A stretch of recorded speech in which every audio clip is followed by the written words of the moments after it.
everyone, and thank you for joining us. We heard there's been some question and confusion about some of the things that we do at our facility. So we wanted to bring to you another What We Do at MSQ and answer some of those questions, and also give you an update on our beautiful whale, Toki.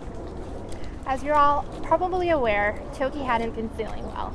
We are feeling encouraged with her improving blood work. She's interacting with her trainers, she's interacting with her toys, she is eating. But just like you and me, she does have her good days and she has her bad days. And we have to keep in mind she's a geriatric whale. And again, just like other geriatric humans or animals, things can change quickly. So that's why we're keeping a very close eye on her. We're performing diagnostics to keep a close eye on her and continue to hopefully continue those improvements that we're seeing with her.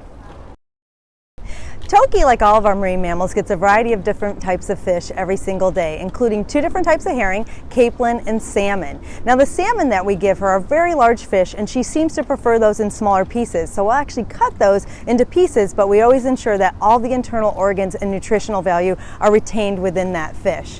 When we get the fish ready in the morning for all of our animals here at Miami Seaquarium, we have a very thorough and detailed process for making sure the fish stays cold, it's of the highest quality. Even humans can consume this fish. So we make sure we look at every single fish to make sure it's healthy and of the best quality.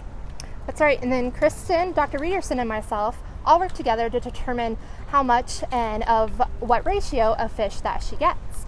Dr. Tom Reederson works with killer whales all over the world, so when he started with us, it was really important that he felt that we added back in the organs and the inside of the fish, of the salmon, and that provides so many more nutrients for her, and that's what we wanted to include in her diet.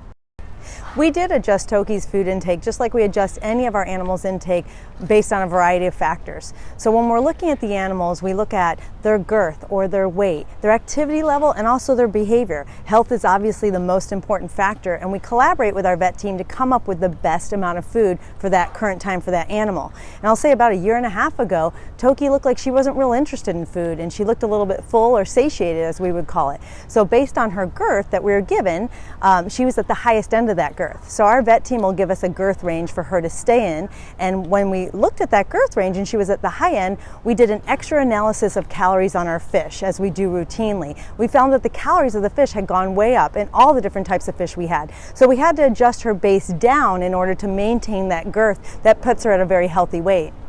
And then when Dr. Reederson and myself came on, we started measuring her blubber depth with ultrasound, and we found that her blubber was actually a lot thicker than what a typical healthy killer whale's blubber is.